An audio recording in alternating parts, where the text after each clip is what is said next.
வணக்கம் நண்பர்களே, இந்த வீடியோவில் நம்ம என்ன செய்தி பார்க்க போகிறோம்னா, அந்த ராகத்தில் சட்டசபையை கிறங்கி போச்சு.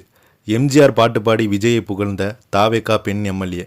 வாங்க என்ன தகவல்னு பார்க்கலாம். முதன்முறையாக நம்ம சேனலை பார்க்குறீங்கன்னா சப்ஸ்கிரைப் பண்ணாதவங்களா சப்ஸ்கிரைப் பண்ணிக்கோங்க. பெல் பட்டன் சிம்லமைக்கு நம்ம சேனலோட நோட்டிஃபிகேஷனை எனபிள் பண்ணிக்கோங்க. நாங்கள் போடுற வீடியோ எல்லாமே உங்களுக்கு உடனுக்குடனே வந்து சேரும்.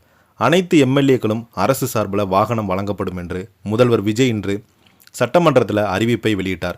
இதற்கு பாடல் பாடி தாவேகா எம்எல்ஏ நன்றி தெரிவித்திருக்கிறாங்க. சட்டப்பேரவையில் 110 கீழ் முதல்வர் விஜய் இன்று பல அறிவிப்புகளை வெளியிட்டார். அந்த வகையில் தொகுதி சார்ந்த ஆய்வுப் பணிகளை மேற்கொள்ள எதுவாக அனைத்து எம்எல்ஏகளுக்கும் அரசு சார்பில் வாகனம் வழங்கப்பட்டு வருகிறது. சட்டப்பேரவையில் முதலமைச்சர் விஜய் பேசியது கடந்த 12/8/2002 காட்டுமன்னார் கோவில் சட்டமன்ற தொகுதி உறுப்பினர் ஜோதிமணி பேசும்போது பல எம்எல்ஏக்களிடம் சொந்த வாகனம் இல்லை என்றும் தொகுதி பணிகளை ஆய்வு செய்யும் பார்வையிடவும் கடினமாக உள்ளதாகவும் லஞ்சமில்லாத ஆட்சி அமைக்க அடிப்படை தேவைகள் அரசு பூர்த்தி செய்ய வேண்டும் என கோரிக்கை வைத்திருந்தாங்க. இந்த கோரிக்கையை நிறைவேற்ற எம்எல்ஏக்கள் பலருமே ஆதரவு கொடுத்தாங்க. எம்எல்ஏக்கள் தங்கள் பணிகளை தொய்வின்றி தொடர்வதற்கு அரசு சார்பில் வாகனம் வழங்கப்பட்டது.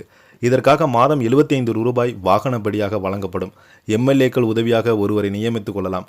இதற்கு அரசு சார்பில் 25,000 வழங்கப்படும் என்றாங்க.